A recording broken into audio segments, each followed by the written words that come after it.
അല്ല നോക്കൂ, നമ്മൾ ഈ ഘട്ടത്തിൽ ചെയ്തത് ഇത് നിർമ്മിക്കുകയല്ലേ. ഒരു തരത്തിലും സുരക്ഷാ വീഴ്ച ഉണ്ടായിട്ടില്ലെന്ന് മന്ത്രി പറയുമ്പോഴും പ്രകടമായിട്ട് തന്നെ ഉണ്ടായിട്ടുള്ള സുരക്ഷാ വീഴ്ചയെ സംബന്ധിച്ച് അതിന്റെ ഉത്തരവാദിത്തം ഏറ്റെടുക്കുന്നുണ്ടോ മന്ത്രി എന്ന ചോദ്യത്തിന് ഒരു മറുപടിയും മന്ത്രിയുടെ ഭാഗത്തു നിന്നും ഉണ്ടാകുന്നില്ല. മാത്രമല്ല 2016 കിഫ്ബി ഫണ്ട് ഉപയോഗിച്ച് ആ ഫണ്ട് അനുവദിച്ചതിന്റെ മേന്മകളും പുതിയ കെട്ടിടം നിർമ്മിച്ചതിന്റെ ക്രെഡിറ്റും ഒക്കെ തന്നെയാണ് പറയാൻ മന്ത്രി ശ്രമിക്കുന്നത് എന്നതും അങ്ങേയറ്റത്തെ അപലപനീയമായിട്ടുള്ള ഒരു പ്രതികരണം ആണ് എന്ന് തോന്നിപ്പോകും. ആ നിലയ്ക്കുള്ള പ്രതികരണങ്ങളും പ്രതിഷേധ സ്വരങ്ങളുമാണ് പ്രതിപക്ഷ പാർട്ടികളും ഉയർത്തുന്നത്. കാരണം ഒരു ജീവൻ അപകടത്തിൽപ്പെട്ടിരിക്കുന്നു, ഒരു ജീവൻ രക്തസാക്ഷിയായി ഒരു വീട്ടമ്മ മാറുന്ന ഒരു സംഭവമായി ഈ ദുരന്തം ഓർമ്മപ്പെടുത്തുകയാണ് നമ്മളെ. അല്ല നോക്കൂ, നമ്മൾ ഈ ഘട്ടത്തിൽ ചെയ്തത് ഇത് നിർമ്മിക്കുകയല്ലേ. ഈ ബിൽഡിംഗ് ഇവിടെ ഒരു നിർമ്മാണം നടത്തുകയല്ലേ നമ്മൾ ചെയ്തത്.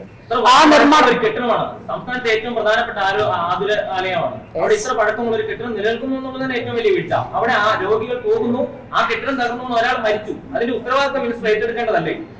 നോക്കൂ, ഇത് ഈ ഘട്ടത്തിൽ നമ്മൾ ചെയ്തത് എന്താണെന്ന് പറയൂ. ഈ 567 കോടി രൂപ ഇത് അനുവദിച്ചുകൊണ്ട് ഈ കെട്ടിടം നിർമ്മിക്കുകയാണോ ഈ കാലഘട്ടത്തിൽ ചെയ്തത്? എന്തിനു വേണ്ടിയിട്ടാണ്? ഇത് ഷിഫ്റ്റ് ചെയ്യുന്നതിന് വേണ്ടിയിട്ടാണ് അല്ലേ? അതല്ലേ ചെയ്തത്?